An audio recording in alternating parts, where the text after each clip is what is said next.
Então, antes da gente iniciar a terceira parte da aula sobre espíritos, que é o que a gente vai ver hoje, eu queria fazer uma pequena retrospectiva, né, dos temas que nós já vimos, dos itens que nós já passamos no nosso estudo. E então nós vimos acerca dos espíritos lá na primeira aula que existem dois elementos gerais no universo: o espírito e a matéria, né?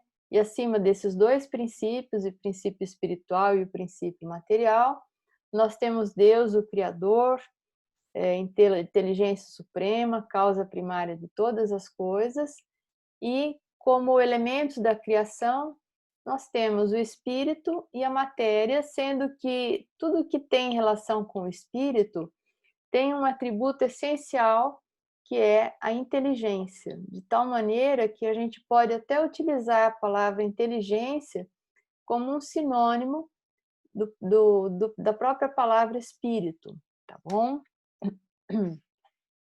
Então, nós vimos aí, né, que o atributo essencial do espírito é a inteligência, visto que são os seres inteligentes que povoam o universo, os espíritos.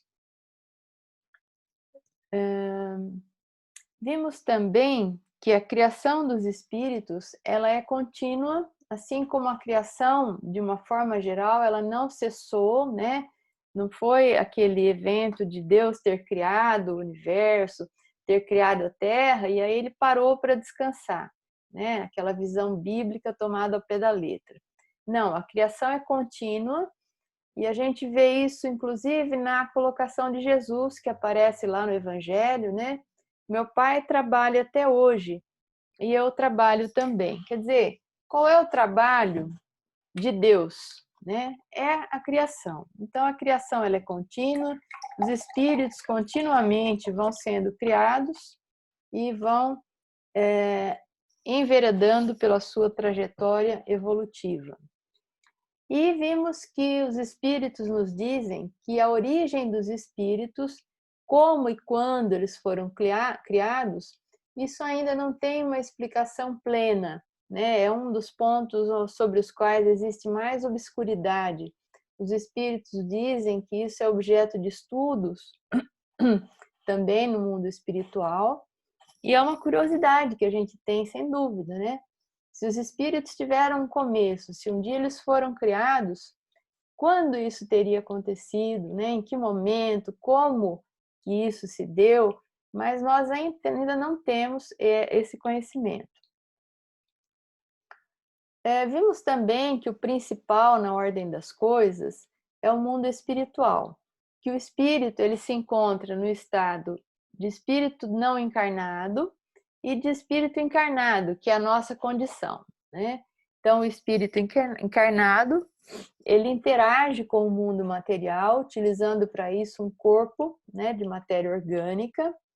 Porém, esse período em que ele permanece encarnado é um período transitório, é uma situação que não é a situação permanente do espírito, é uma situação de experiências pelas quais ele passa, e sempre retornando após a desencarnação para o mundo espiritual, que, digamos assim, é a verdadeira pátria do espírito. Vimos também que os espíritos não têm propriamente dita uma forma, né? Os espíritos nos dizem que não há para nós uma forma definida, delimitada, que pudesse caracterizar o espírito, mas que podemos considerar que eles sejam uma chama, um clarão, uma centelha etérea, né? Uma falta de algo que se equivale a isso. Vimos também a dificuldade que os espíritos têm para falar das coisas invisíveis para espíritos encarnados como nós, que só conhecem, passamos pelo esquecimento e nessa vida só conhecemos aquilo que é visível, que é palpável, que é tangível. Então, existe uma certa dificuldade dos espíritos da codificação em nos falarem daquilo que os nossos sentidos não percebem. E falar sobre espírito é falar sobre uma inteligência sobre algo que é imponderável, impalpável, intangível, né? Então, em alguns momentos, existe alguma dificuldade. Então, da mesma maneira como o espírito é uma chama, um clarão, uma centelha etérea, eles têm uma cor, né, que varia do escuro opaco ao rubi brilhante, e essa luminosidade, digamos assim, do espírito depende fundamentalmente do seu grau evolutivo. Os espíritos mais evoluídos têm mais luz, né, emitem maior luminosidade, e os espíritos com menos evolução têm uma tendência a serem opacos, como está colocado no Livro dos Espíritos, não luminosos ou com menos intensidade de luz. Por isso, daí vem a expressão, né, espírito de luz, para designar os espíritos que já têm algum adiantamento moral. Vimos que os espíritos têm algumas habilidades, né? Uma delas é se deslocar no espaço pela velocidade do pensamento. Vimos que nem todos fazem isso, mas em essência, como possibilidade, todos podem fazer. E vimos que a velocidade do pensamento é maior do que a velocidade da luz, que é 300 mil quilômetros por segundo. Então, viajar com a velocidade do pensamento, deslocar-se com a velocidade do pensamento, é algo imensamente rápido, de tal maneira que é tão rápido que a gente pode dizer que para o pensamento, né, não existem distâncias, né? Ele vence distâncias incomensuráveis de uma forma muito rápida. Vimos também a questão de Kardec sobre a ubiquidade, né? O espírito tem o dom da ubiquidade, quer dizer, está em dois locais ao mesmo tempo, e vimos que não necessariamente isso ocorre por uma duplicação do espírito, né, que vem a estar em dois locais ao mesmo tempo. Isso não ocorre, isso é impossível. Mas que o espírito projeta o seu pensamento, ele tem um poder de radiação mental, e quanto mais elevado o espírito, maior o poder de radiação mental. E os espíritos dão um exemplo muito interessante, que é o Sol, né? Vês o Sol. O Sol emite seus raios e aquece toda a Terra, e, no entanto, ele está acima e seus raios abrangem toda a Terra.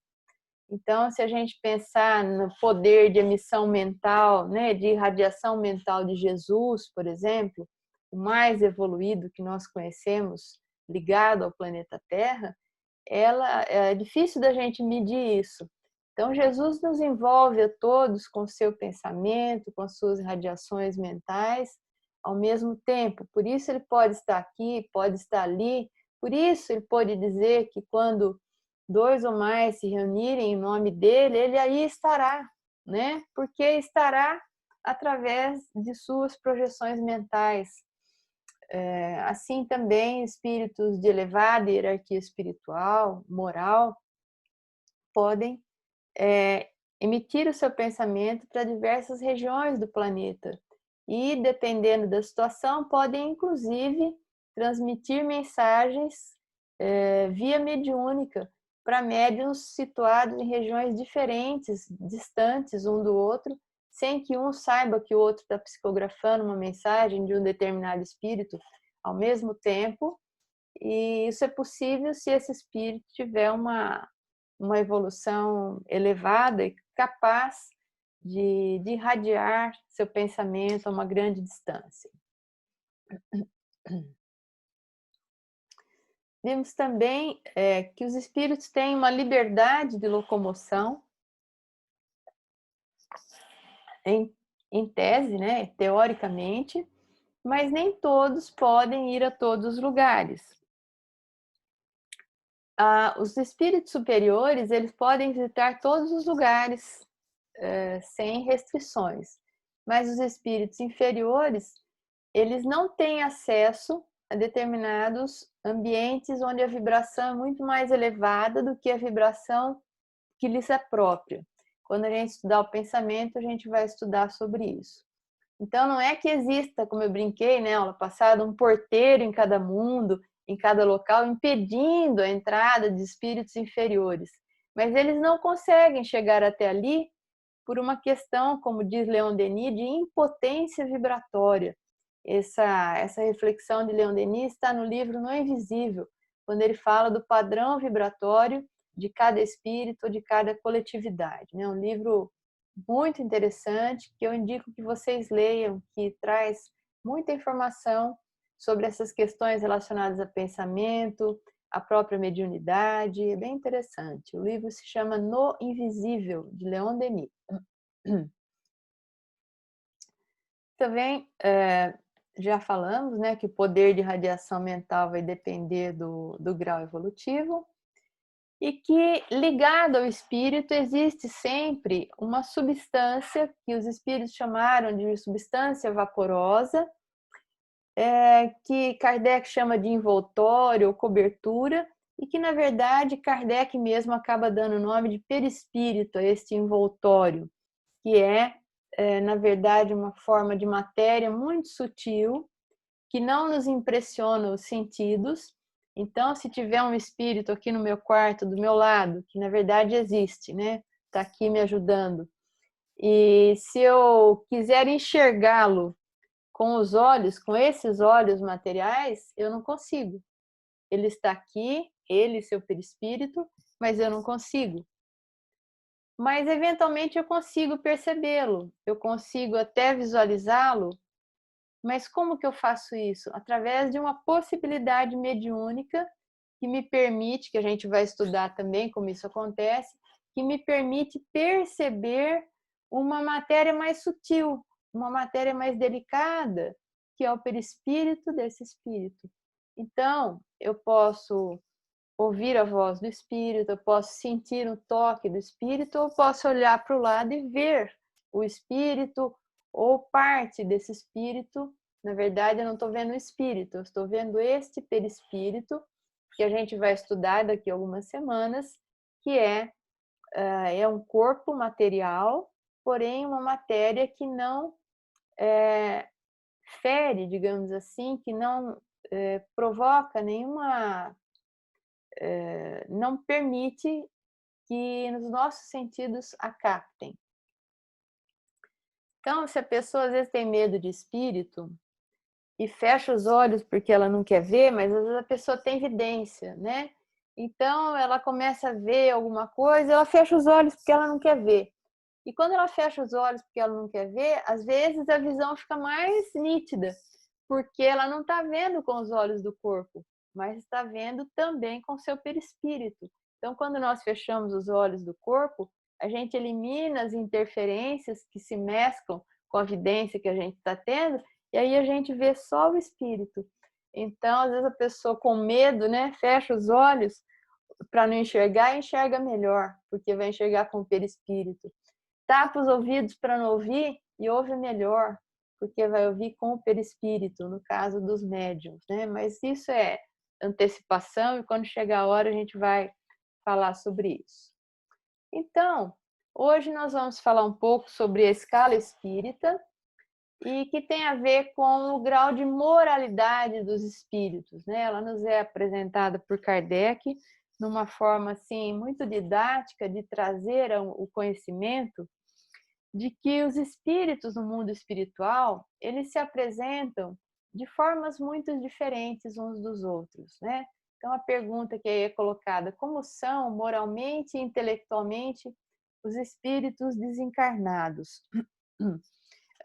Nós podemos dizer para vocês que eles são exatamente como nós somos, né? Existem entre nós pessoas que se destacam pela intelectualidade, até pela inteligência. Existem entre nós pessoas que se destacam pela moralidade, pela ética, pelo comportamento exemplar. Existem entre nós pessoas que se destacam pela bondade, né? Às vezes a pessoa fala: nossa, fulano é só coração, porque a pessoa tem um sentimento de humanidade, de bondade, assim, que chama atenção, que é aquilo que mais se destaca na sua personalidade. Outras pessoas são mais brincalhonas, elas não ficam bem se elas não veem a gente dando uma risada, se elas não fazem uma graça, né? Tem gente que é assim. Então, isso acaba sendo uma característica da pessoa. Outro é mais reclamão, mais pessimista, às vezes mais desanimado, mais apático. Como espírito, essa pessoa vai ser assim também, né? Um espírito mais negativo, menos otimista. Você tem às vezes um outro que é meio mentiroso, né? Quem não tem um amigo que é meio mentirosinho, meio cascateiro? Gente boa, só que solta umas que fala, nossa, ele conta umas histórias que não tem nada a ver, né? Quando essa pessoa desencarna, ela vai continuar sendo uma pessoa assim, né? Que de vez em quando conta uma mentirinha aqui, conta uma mentirinha ali. O que é alegre, festeiro, brincalhão, vai continuar alegre, festeiro, brincalhão no mundo dos espíritos. O que é bondoso, vai continuar bondoso e vai prosseguir nessa sua trajetória evolutiva. O que é muito inteligente, vai continuar muito inteligente. E assim por diante. Quando nós desencarnamos, nós não nos transformamos intimamente, a nossa personalidade não muda. Nós continuaremos a ser, basicamente, a pessoa que nós éramos, né? Porém, agora desencarnados e adaptados a uma nova realidade. Isso parece muito óbvio para a gente, né? Puxa vida, mas é lógico que seja assim, porque afinal os espíritos desencarnados, eles eram homens quando encarnados e faz sentido que eles mudando de dimensão, mudando, digamos, o padrão da matéria ao qual eles estão ligados, não estando mais ligados à matéria densa e permanecendo ligados à matéria fluídica, isso não modifique as suas características essenciais como pessoas, como seres. Então, aquele que é bom continua bom, aquele que é inteligente continua inteligente, aquele que é alegre continua alegre e assim por diante. Isso parece muito óbvio, muito lógico, mas pensemos que Kardec, quando começou a lidar com os espíritos, ele não tinha nenhuma noção do que ele iria encontrar. E aí ele foi fazendo essas observações, que existiam espíritos que se ele perguntasse alguma coisa e o espírito não tivesse bem certeza do que era, mesmo assim ele respondia, mesmo cometendo erros, mesmo contrariando, às vezes até algum conhecimento científico já existente à época de Kardec. Em outros ele notava uma linguagem elevada, ele notava uma moralidade muito alta e uma intelectualidade também bastante bem desenvolvidas. Então ele foi estabelecendo essas diferenças.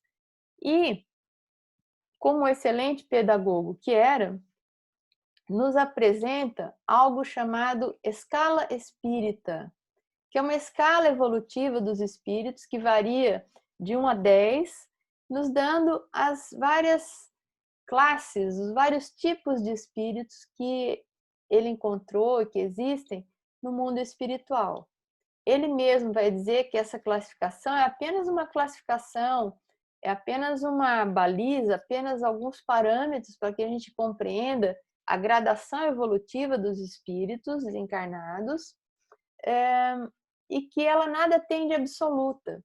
Podem existir espíritos que estão entre um grau e outro, entre uma classe e outra, e a gente vai perceber isso bem à medida que a gente for estudando. Então, ela é mais uma, para que a gente tenha uma ideia da gradação evolutiva dos espíritos que estão no mundo espiritual na condição de desencarnados. Só para a gente entender, né, que não é porque desencarnou que a pessoa moralmente, que o espírito moralmente se eleva. Como diz Joana de Ângeles, a desencarnação não é passaporte para a santidade. Isso é bem interessante de a gente saber. Então, vejam, antes da escala espírita, vamos apresentar a questão 96. São iguais os espíritos ou há entre eles qualquer hierarquia? E a resposta vem: são de diferentes ordens, conforme o grau de perfeição que tenham alcançado. E esse grau de perfeição, de evolução, espíritos de uma ordem superior, evolutivamente, vai definir também uma posição hierárquica entre eles. Nesse sentido, de uma hierarquia que não é dada como aqui no mundo, né? Um espírito nos é superior porque ele tem um cargo e porque ele exerce algum poder sobre nós, porque ele foi eleito para aquilo, porque alguém o colocou naquela posição. Entre os espíritos não é assim. Existe uma hierarquia que é derivada naturalmente do grau evolutivo daquele espírito. Então, nas cidades espirituais existem governadores, existem aqueles que são os líderes que têm uma posição hierárquica acima dos demais. Mas essa posição hierárquica, ela é natural. Os espíritos no mundo espiritual galgam essas posições de governador disso ou daquilo, de orientador, de tutor, enfim, de uma coletividade.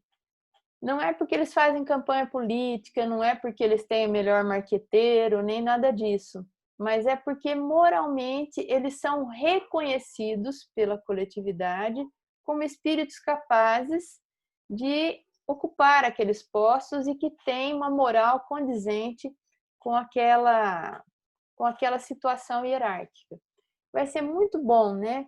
Quando aqui na Terra os nossos governantes, aqueles que deveriam zelar, né, ajudar a coletividade a progredir, forem essas pessoas, digamos assim, talhadas para isso, que tenham moralmente essa condição, intelectualmente essa condição e que de fato consigam auxiliar aqueles sobre os quais eles têm algum poder hierárquico, né?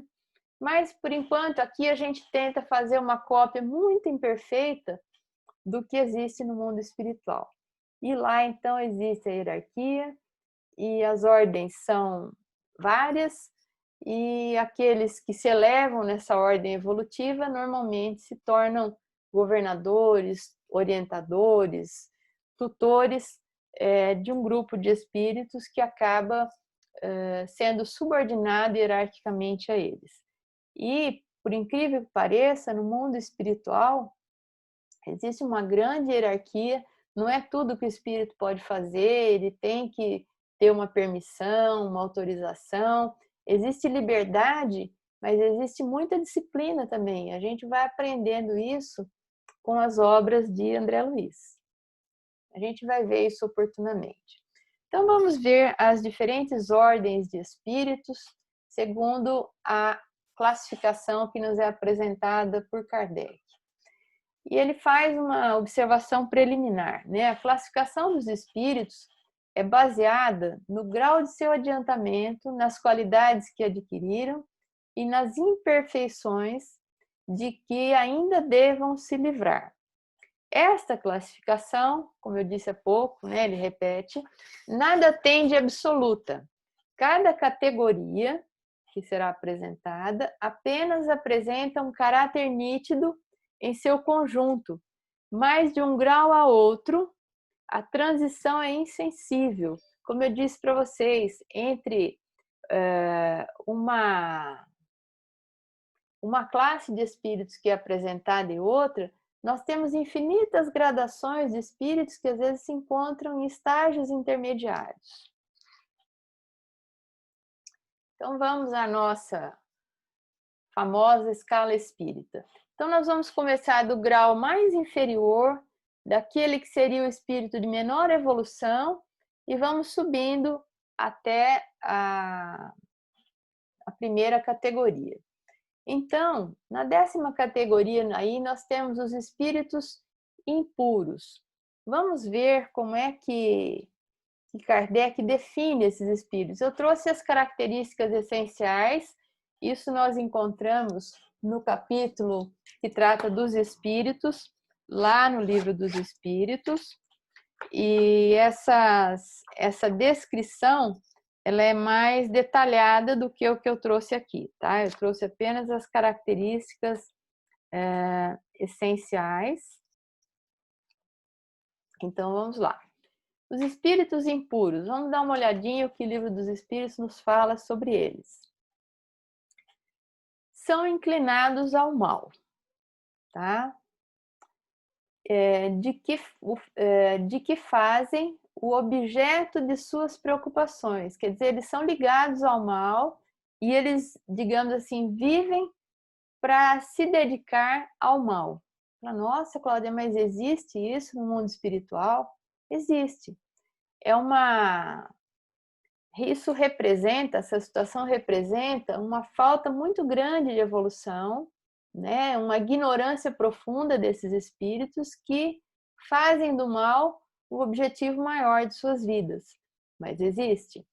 Como espíritos, dão conselhos pérfidos, sopram a discórdia e a desconfiança e se mascaram de todas as maneiras para melhor enganar. No caso aí, enganar principalmente os médiuns, né, os encarnados. Ligam-se aos homens de caráter bastante fraco para cederem às suas sugestões, a fim de induzi-los à perdição. Satisfeitos com o conseguirem, retarda-lhes o adiantamento, fazendo-os sucumbir nas provas por que passam. Então, eles querem ver realmente as criaturas fracassarem, eles são dedicados ao mal. Se eles puderem sugerir más escolhas para as pessoas como um todo, eles o fazem. E a gente pode até pensar, nossa, mas existem então espíritos dedicados ao mal, devotados ao mal no mundo espiritual? Existem. Existem espíritos que inclusive subjugam outros no mundo espiritual para formarem uma espécie de, eu vou usar entre aspas esse termo, tá? Uma espécie de organização que se dedica ao mal. Mas se a gente parar para pensar, isso também existe aqui, né? Isso também existe aqui, sem querer entrar nem dar nome aos bois, porque a gente não faria isso, mas a gente tem pessoas que, de alguma forma, são muito semelhantes a esses espíritos impuros que existem no mundo na condição de desencarnados. E ao encarnarem, esses espíritos impuros vão procurar fazer as mesmas coisas que faziam no mundo espiritual, né? A gente vê verdadeiras organizações, a gente vê, principalmente se a gente for avaliar no campo da corrupção, mas eles não fazem mal a ninguém. Bom, talvez não diretamente, mas o mal que se faz, né, através dessas organizações que se estabelecem, onde se usa a inteligência basicamente para ludibriar uma comunidade inteira, uma sociedade inteira, e o mal que disso resulta, como os problemas em termos de segurança, educação e saúde, né? Então, se encaixam aí, provavelmente, né? Então, isso existe no mundo espiritual, isso existe aqui entre nós como encarnados. Então, são espíritos muito, muito imperfeitos, que ainda têm muito que caminhar na escala evolutiva. Então, temos os impuros, depois, acima deles, os levianos. Vamos ver como os espíritos nos apresentam os levianos. São ignorantes, os impuros também são ignorantes, né? Maliciosos, irrefletidos e zombeteiros. Metem-se em tudo. Isso também tem aqui, né? Entre nós, encarnados. A tudo respondem sem se incomodarem com a verdade. Também tem aqui entre nós, né? Pessoa que é metida a saber tudo. Se é verdade, se não é, não sei. Isso é detalhe. Mas a pessoa está sempre se colocando. Gostam de causar pequenos desgostos e ligeiras alegrias, de intrigar, de induzir maldosamente em erro por meio de mistificações e de espertezas. A esta classe pertencem os espíritos vulgarmente tratados de duendes, trasgos, gnomos, diabretes, acham-se sob dependência de espíritos superiores e muitas vezes o empregam como fazemos com os nossos servidores. Então, eles são mais assim, levianos mesmo, como diz a palavra aí, né? mais maliciosos, mais brincalhões, mais superficiais, digamos assim, do que propriamente maldosos, né? Embora causem algum embaraço para as pessoas, mas eles são, como diz aí a definição, irrefletidos, né? Uma pessoa leviana é uma pessoa irrefletida, uma pessoa que não se importa muito com as coisas, que vai vivendo ao sabor das suas inclinações, que não tem muito construído dentro de si noções de ética, de responsabilidade. Poderíamos até usar essa palavra aí, eles são, por serem ignorantes, são espíritos responsáveis, né? Espiritualmente muito infantis. Então, nós temos os impuros, os levianos. Vamos ver os espíritos da 8ª classe. São os pseudo-sábios. Vamos ver qual é a definição de pseudo-sábios. São aqueles que dispõem de conhecimento até bastante amplos, porém creem saber mais do que realmente sabem. Tendo realizado alguns progressos sob diversos pontos de vista, a linguagem deles aparenta um cunho de seriedade, de natureza a iludir com respeito às suas capacidades e luzes. Mas, em geral, isso não passa de reflexo dos preconceitos e ideias sistemáticas que nutriam na vida terrena. É uma mistura de algumas verdades com os erros mais poupudos, ou mais grosseiros, ou mais crassos, através dos quais penetram a presunção, o orgulho, o ciúme e a obstinação de que ainda não puderam despir-se. Então, quando eles se apresentam numa reunião mediúnica, por exemplo, eles podem vir e querendo ocupar o lugar de um orientador, né, de dar instruções, de dar orientações, mas na verdade eles não têm o padrão moral suficiente para isso, tá? Então, são os pseudo-sábios. Então, aí temos os impuros, os levianos, os pseudo-sábios. Subindo um pouquinho mais, nós temos os neutros. É aqueles que não vão nem para um lado nem para o outro, não são nem quentes nem frios, né? São mornos. Então, vamos ver. Nem bastante bons para fazerem o bem, nem bastante maus para fazerem o mal. Tendem tanto para um como para o outro lado, e não ultrapassam a condição comum da humanidade, quer no que concerne ao moral, quer no que toca à inteligência. Apegam-se às coisas desse mundo, cujas grosseiras alegrias sentem saudades. Tem um pouquinho mais lá na definição, né? Acho que muita gente talvez se enquadre aí, né?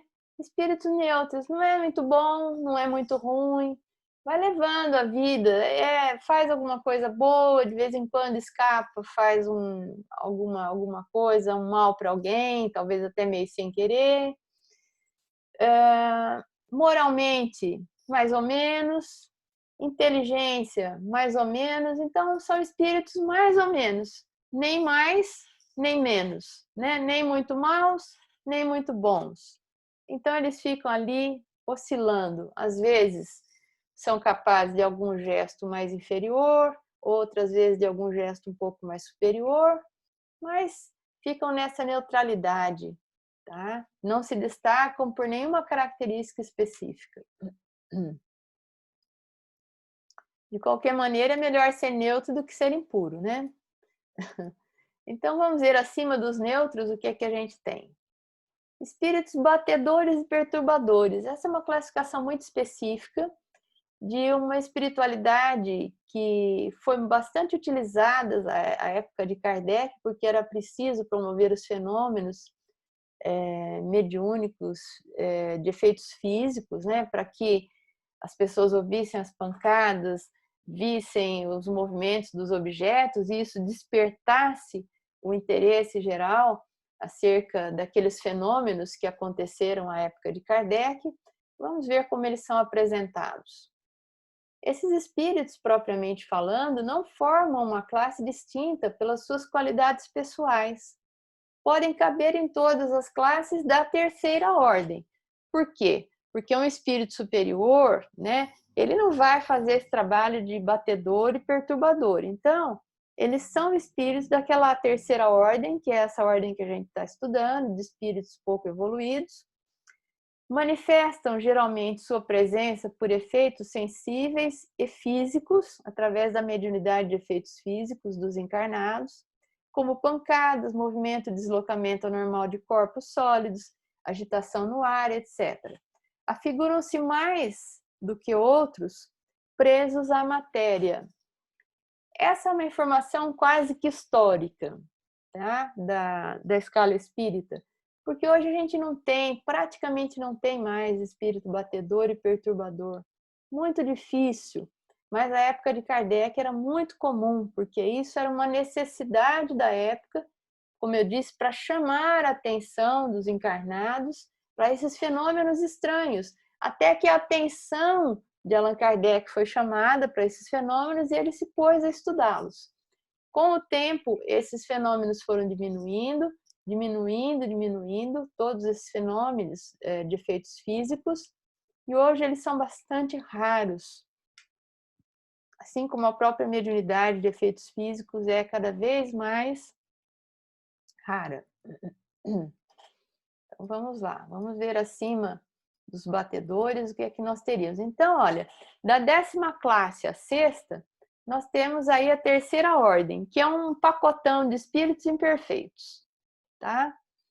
Que provavelmente, não sei vocês, mas a gente se encontre mais ou menos por aí em alguma dessas classes. Aí, a 5ª classe vai pertencer à segunda ordem, então são os espíritos benévolos. Vamos ver o que seria um espírito benévolo. A bondade é neles a qualidade dominante. Apraz-lhes prestar serviço aos homens e protegê-los. Limitados, porém, são os seus conhecimentos. Hão progredido mais no sentido moral do que no intelectual. Então, existem pessoas assim encarnadas aqui na Terra. Às vezes, intelectualmente, ela não teve oportunidade de desenvolver-se muito, mas ela tem uma bondade, ela tem um desprendimento, ela tem um espírito de serviço ao próximo que se destaca naquela criatura. Então, se você às vezes tivesse que definir com uma palavra a pessoa, você diria, ela é caridosa, é uma pessoa bondosa, ela é toda coração, ela dá o que é dela para os outros. É mais ou menos esse tipo de espírito. Então, ele seguirá assim no mundo espiritual, tendo como característica dominante a bondade, né? Nem sempre, eles não são ignorantes, é lógico, eles são da segunda ordem, mas nem sempre eles têm a faculdade intelectual tão desenvolvida no mesmo nível da sua bondade. Eles são, sobretudo, bondosos, caridosos, amorosos, né? Então,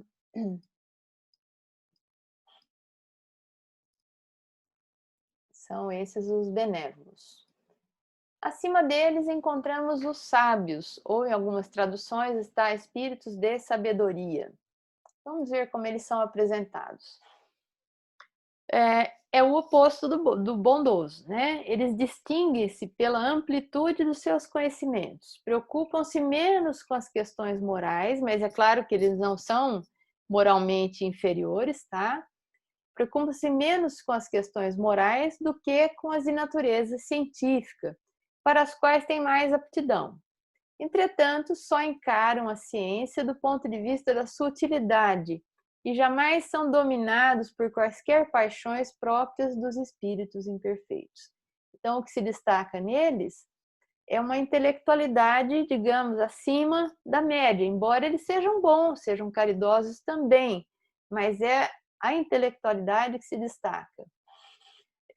Não querendo classificar um espírito superior, mas quando eu leio alguma coisa assim, eu penso, por exemplo, num espírito que talvez esteja acima disso aí, que é a própria Joana de Ângeles, né? Que se destaca pela sua intelectualidade, tanto quando esteve encarnada aqui na Terra, como na condição de espírito desencarnado, que responsável por toda aquela produção de Divaldo Pereira Franco.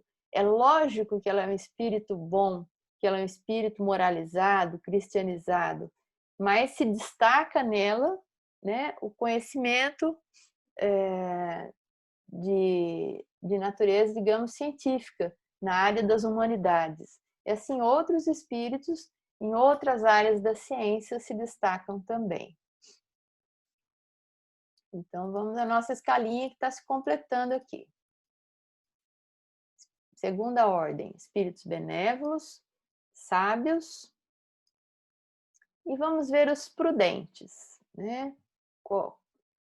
Como são apresentados os espíritos prudentes? Neles, as qualidades morais da ordem mais elevada são o que os caracterizam.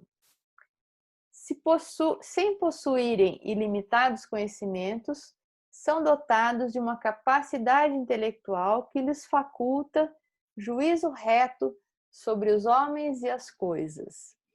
Então, digamos que nesses espíritos prudentes, é como se essas duas faculdades estivessem muito bem desenvolvidas e se equilibram melhor do que nos benévolos, que são todo sentimento, que são todo amor e bondade, e do que nos sábios, que são mais intelectualidade. Os espíritos prudentes, eles têm a bondade dos benévolos, a intelectualidade dos sábios e equilibram um pouco mais isso, né?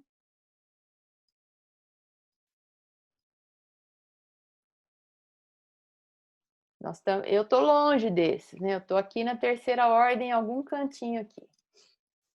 Então a gente vai, é interessante ver essas colocações. Os superiores, né? Qual seria a definição de espíritos superiores? Estes em si reúnem a ciência, a sabedoria e a bondade. É como se eles fossem a reunião das três características anteriores. Da linguagem que empregam se exala sempre a benevolência. É uma linguagem invariavelmente digna, elevada e muitas vezes sublime. Sua superioridade os torna mais aptos do que os outros a nos darem noções exatas sobre as coisas do mundo incorpóreo, dentro dos limites do que é permitido ao homem saber. Comunicam-se complacentemente com os que procuram de boa fé a verdade e cuja alma já está bastante desprendida das ligações terrenas para compreendê-la. Afastam-se, porém, daqueles a quem só a curiosidade impele, ou que, por influência da matéria, fogem à prática do bem. Quando, por exceção, encarnam na Terra, é para cumprir missão de progresso e então nos oferecem um tipo de perfeição a que a humanidade pode aspirar neste mundo. Quando eu leio essa definição, é lógico que são apenas ensaios o que eu estou fazendo aqui, são apenas exemplos o que eu estou colocando aqui, nada tem de absoluto também, mas quando eu li e leio essa definição, esse enquadramento do espírito superior, me vem imediatamente em mente alguém como Emmanuel, por exemplo, né? Que tem a ciência, a sabedoria, a bondade, a linguagem que exala sempre a benevolência, uma linguagem elevada, digna, sublime mesmo, que tem uma capacidade de ter essa percepção exata sobre as pessoas e sobre as coisas, comunicam sempre de boa fé, de boa vontade com aqueles que se interessam pela verdade, já estão desprendidos de ligações terrenas, de influências terrenas, e estão ligados às pessoas, aos médiuns, aos encarnados que se portem de maneira reta, de maneira séria, né? Como era o Chico Xavier e a sua mediunidade luminosa. Então, eles se afastam daqueles que fogem da prática ao bem e se aproximam daqueles que têm noções de moralidade, de ética, digamos assim, mais bem desenvolvidas.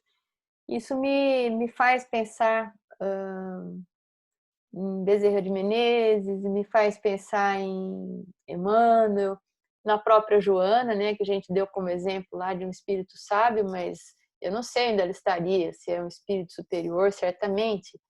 Então, a gente vai tendo buscando assim alguns exemplos para que a gente consiga entender melhor, né, que tipo de espíritos são esses.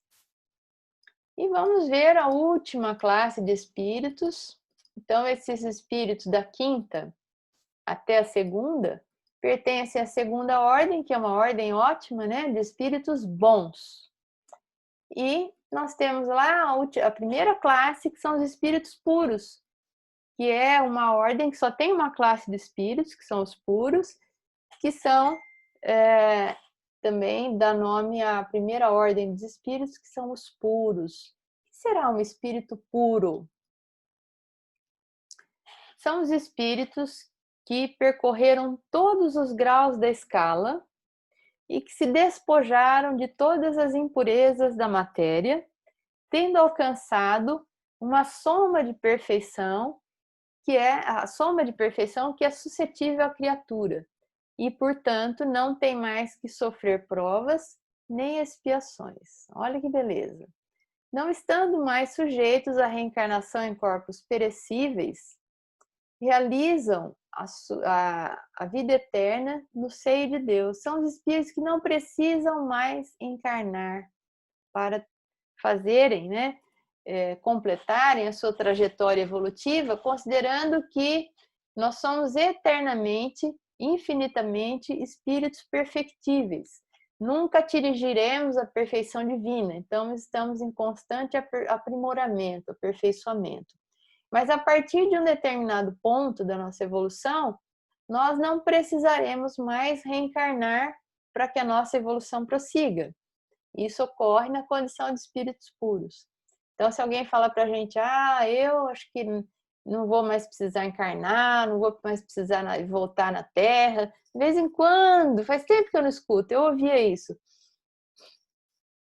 Acho que nós estamos bem longe disso, né? Nós vamos um dia ser espíritos puros, mas até lá a gente vai encarnar bastante. Olha que coisa maravilhosa. Gozam de inalterável felicidade. Já pensou? Que bênção! Você tem uma felicidade plena, constante. Constância talvez seja uma das coisas que a gente menos tem nessa vida, né? Um dia a gente está lá embaixo, outro dia está mais ou menos, outro dia está melhor. Eles não, eles são estáveis. Eles são estáveis nessa felicidade, né? Porque não se acham submetidos às necessidades nem às influências da vida material. Essa felicidade, porém, não é a dociosidade monótona a transcorrer em perpétua contemplação. Não são aqueles espíritos que ficam lá na condição de arcanjos e anjos, tocando uma harpinha e naquela doce contemplação, como nos foi pintada, né? No passado, e como é colocado pela teologia clássica, de que os espíritos, os anjos e arcanjos e serafins, ficam lá deitados numa nuvem fofinha, tocando harpa e contemplando as belezas divinas.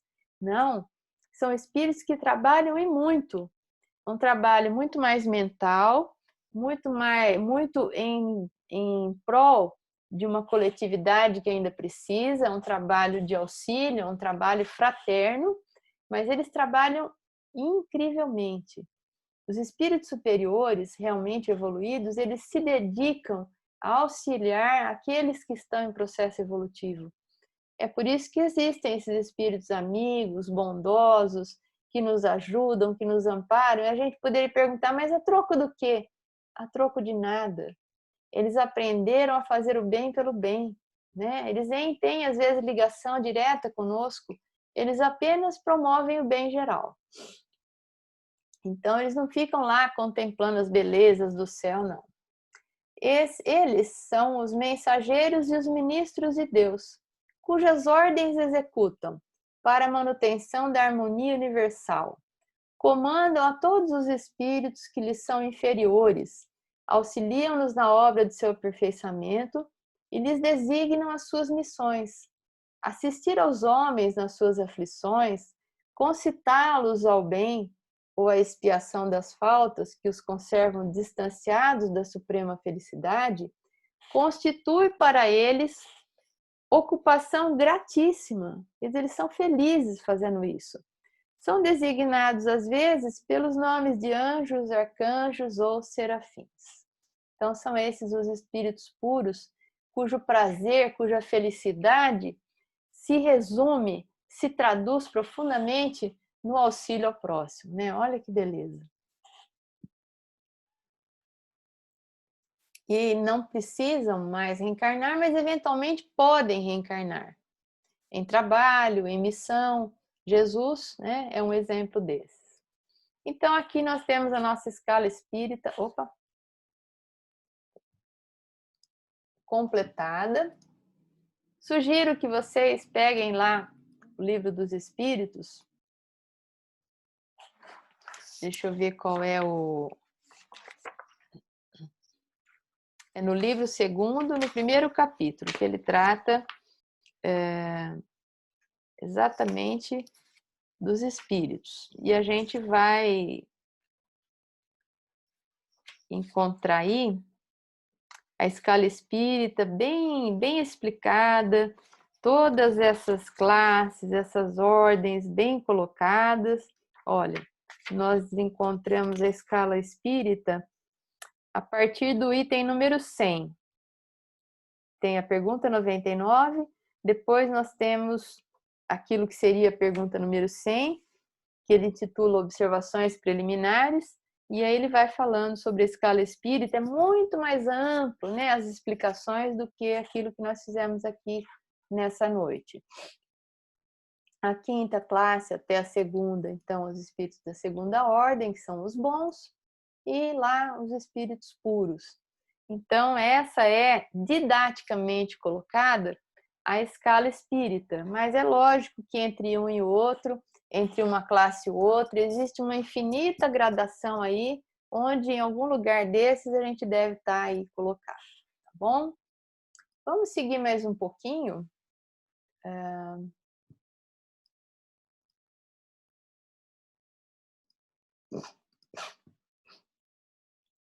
Há um número determinado de ordens ou de graus de perfeição entre os espíritos.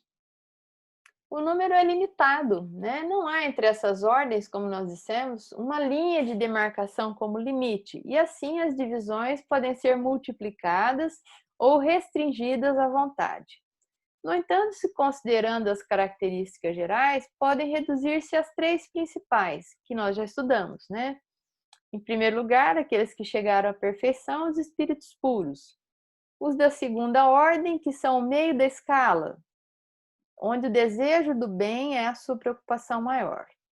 E no último grau, ainda no início da escala, estão os espíritos imperfeitos, caracterizados pela ignorância, pelo desejo do mal, por todas as más paixões que retardam seu adiantamento.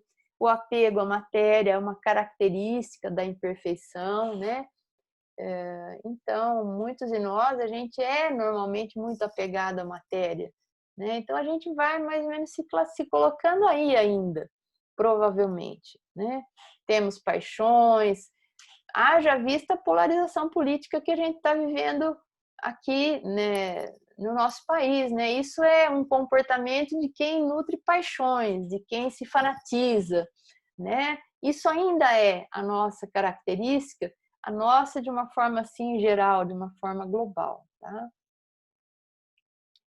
E os espíritos progridem, como se dá essa progressão, essa evolução? Eles são bons ou maus por natureza, ou são eles mesmos que procuram melhorar-se? Os espíritos mesmos se melhoram. Melhorando, passam de uma ordem inferior para uma superior. Então é muito bonita a criação divina, né, a respeito do espírito, porque nos dá autonomia de trabalharmos por nós mesmos, de sermos os responsáveis pela nossa evolução a partir de um determinado momento da aquisição da razão, né, e da possibilidade de diferenciar o bem do mal. A gente vai sendo corresponsável pela nossa evolução, embora em última instância a nossa evolução ocorra a partir de leis, que são leis divinas, que foram estabelecidas e que nós estamos submetidas a elas.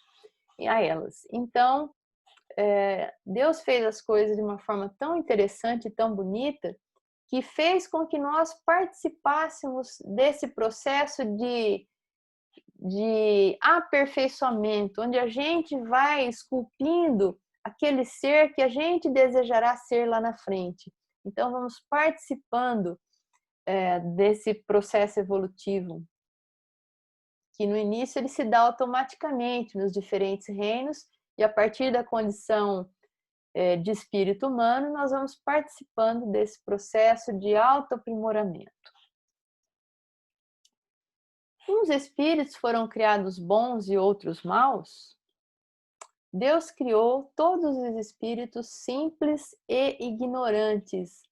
Ignorante aí não é no sentido pejorativo da palavra, mas no sentido exato da palavra, daquele que não conhece nada. Quando o espírito é criado, uma inteligência nova, ela tem tudo por aprender. Então ela é ignorante ainda, ou seja, sem conhecimento. Deu a cada um uma missão, com o fim de esclarecer e progressivamente conduzir à perfeição, pelo conhecimento da verdade e para os aproximar dele, Deus. A felicidade eterna e sem perturbações, eles as encontrarão nessa perfeição. Então, quando a gente vê que os espíritos puros gozam de uma felicidade inalterável, quando a gente vê aqui que a felicidade eterna e sem perturbações, os espíritos encontrarão, a partir da construção da sua evolução para graus superiores, a gente vai ficando interessado nisso, né? Porque evoluir passa a ser de interesse pessoal. Quem quer ficar estagnado na escuridão, no caos, nos conflitos emocionais, nas dificuldades de toda ordem, na infelicidade, na ansiedade, nas posturas às vezes negativas, em inclinações às vezes depressivas que nos fazem sofrer tanto? Nenhum de nós, em sã consciência, gostaria de permanecer nessa condição. A gente gostaria de ser mais equilibrado, mais feliz, mais sereno, ter aquela paz interior, né? Que às vezes a gente vê ou acha que alguma pessoa com quem a gente convive tem, e a gente fala, nossa, que coisa, que pessoa, né? Às vezes ela é assim mesmo, outras vezes é mais aparência do que realidade. Como é que a gente conquista tudo isso? Que, em última análise, foi sintetizado por Jesus como sendo o próprio reino de Deus em nós, né? É aquilo tudo de bom que a gente gostaria de ser. Tranquilo, paciente, sereno, equilibrado, feliz, pleno na vida. Como é que faz isso? Crescendo, evoluindo, aprendendo com as experiências, tirando o melhor proveito possível da vida que vida. Nossa vida como encarnados, aconteceu um problema, uma situação difícil. Como é que a gente vai se posicionar em relação a ela? E principalmente devemos perguntar o que é que eu posso aprender com essa experiência? O que ela pode me trazer de construção pessoal, de possibilidade para que eu evolua um pouquinho mais? E aí a gente vai buscando aprender com aquela experiência. Nós estamos vivendo um momento único, um momento histórico, em que nós vivemos, nós não estamos todos no mesmo barco, como eu vi ontem, né? Nós estamos todos no mesmo mar, nessa fase que estamos vivendo. Cada um num barco diferente e vivendo uma experiência aparentemente igual, mas como somos individualidades, entendendo isso e aproveitando isso de formas diferentes. Mas o desafio está aí posto. A experiência está aí posta para todos nós. Que cada um de nós consiga tirar dela o melhor, né? Que como cada um sairá transformado desse período, dessa pandemia que a gente não sabe quanto tempo vai levar, e os desafios que ela está impondo a cada um de nós, só nós sabemos. Mas todos nós já refletimos e certamente concluímos que ela pode nos ensinar muitas coisas, porque é uma experiência única, inédita e histórica, e difícil, por que não dizer? E nós aprendemos com essas experiências, tanto individuais como coletivas. Então está aí colocado uma oportunidade de evolução imensa à nossa frente, assim como todas as outras que vão surgindo ao longo da nossa existência aqui na Terra. Assim sendo, os espíritos seriam, em sua origem, semelhantes às crianças, ignorantes em experiências, só adquirindo pouco a pouco os conhecimentos que lhes faltam ao percorrer as diferentes fases da vida? É uma comparação que Kardec coloca. E a resposta é sim, a comparação é boa. A criança rebelde permanece ignorante e imperfeita. Tem maior ou menor aproveitamento segundo a sua docilidade. Porém, a vida do homem tem um limite, um fim, enquanto a dos espíritos se estende ao infinito. Então, ele diz que a comparação é boa, mas a criança ela é um ser encarnado e tem um tempo de vida.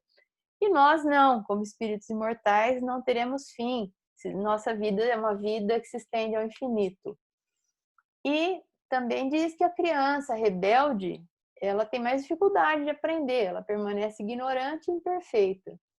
E ao mesmo, por outro lado, se a criança é dócil, ela aprende, ela aproveita os conselhos, ela aproveita tudo que lhe é ensinado.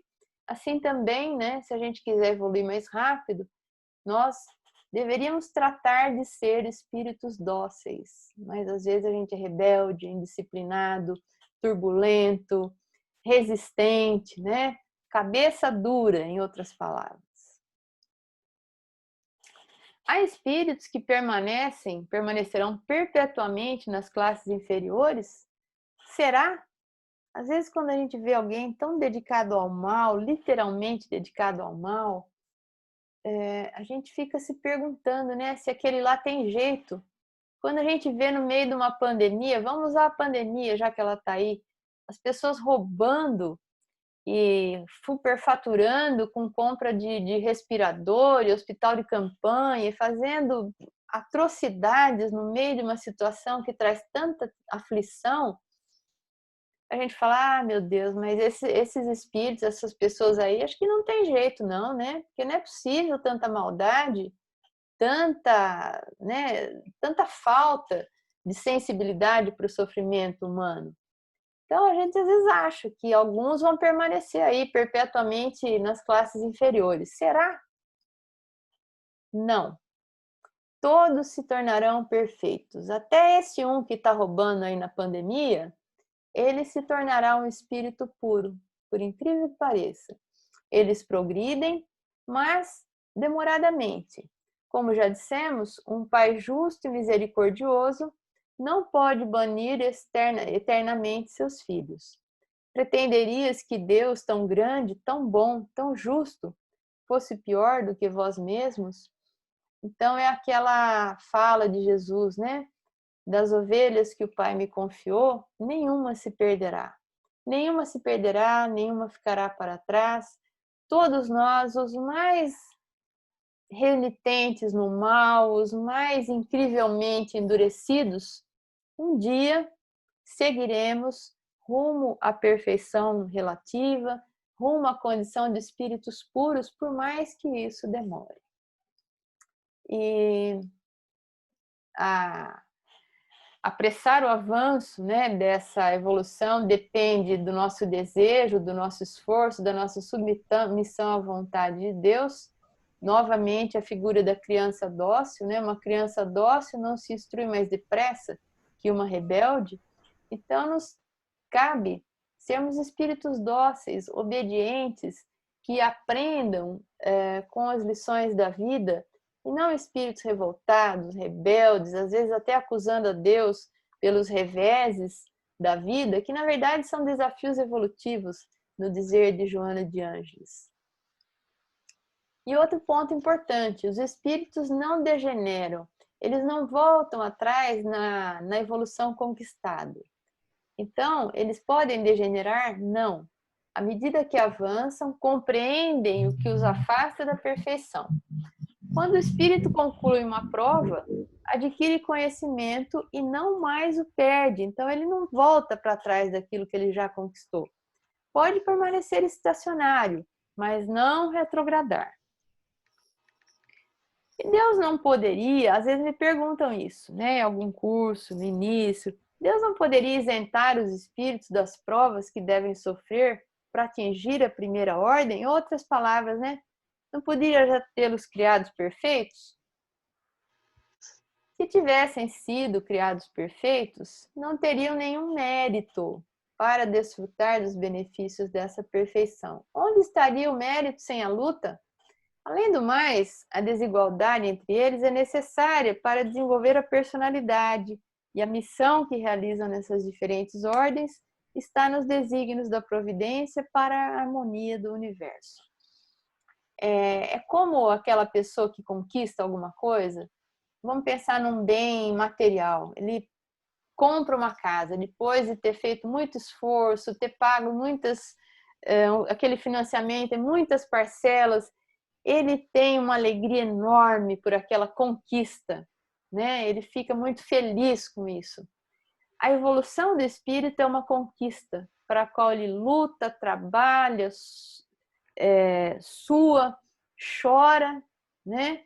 Para que ele atinja aquela condição de plenitude, de felicidade estável. E ele vai ter a alegria, ele vai ter a felicidade de ter sido o construtor dessa sua condição evolutiva. Então, Deus nos dá essa possibilidade, digamos assim, nos dá a possibilidade de desfrutar dessa sensação, né? E os seres que chamamos anjos, arcanjos, serafins, formam uma categoria especial de natureza diferente da dos outros, que em muitas colocações teológicas é como se eles tivessem sido criados à parte, né? Não, absolutamente não. São os espíritos puros, como a gente viu lá. Estão no mais alto grau da escala, que reúne em si todas as perfeições. Então, Deus não cria nem anjos, nem demônios. Eles criam espíritos simples e ignorantes que vão trilhando o seu caminho, tendo as suas escolhas, às vezes ficam retidos, envolvidos na ignorância e no mal por um tempo, outros evoluem mais rapidamente, alguns atingem a condição de pureza antes de outros, pelas experiências bem realizadas, mas todos chegarão ao ápice que lhes é destinado, né? E eu gostaria de encerrar com essa colocação muito bonita, uma fala de Leon Denis, né, ele que é todo poético, que nos diz o seguinte: emergir grau a grau do abismo da vida para se tornar espírito, gênio superior, e isso por seus próprios méritos e esforços, conquistar seu futuro, hora a hora, libertar-se um pouco mais todos os dias do domínio das paixões, libertar-se das sugestões do egoísmo, da preguiça, do desânimo, resgatar-se pouco a pouco de suas fraquezas, de sua ignorância, ajudando seus semelhantes a se resgatarem por sua vez, arrastando todo o meio humano para um estado mais elevado. Eis o papel destinado a cada alma. Cada um de nós tem esse destino. E ela tem, para desempenhar esse papel, toda a série de existências inumeráveis na escala magnífica dos mundos. Então, aproveitemos essa existência de provas, de experiências, às vezes duras, às vezes árduas, mas são experiências importantíssimas. Todas elas nos trazem um importante aprendizado para que a gente vá se tornando cada dia mais esse espírito mais próximo desse estado de felicidade plena, desse estado de poder entrar na posse do reino dos céus, que, como nos diz Jesus, não vem com aparências exteriores. Não acrediteis quando vos disserem que o reino de Deus está aqui ou acolá, porque ele está em vós. O reino de Deus está em nós. Está tudo aqui dentro. É questão de evolução, é questão da gente deixar florescer todas as potências da alma, como nos diz o Leon Denis, né? Tudo que nós queremos, tudo que nós desejamos, como as tantas coisas que nós já mencionamos, a paz, o bem-estar, o equilíbrio, a felicidade, está tudo aqui dentro, como potências a serem desenvolvidas e que um espírito bastante evoluído, próximo do estágio de pureza, tem essas potencialidades desenvolvidas em grau maior.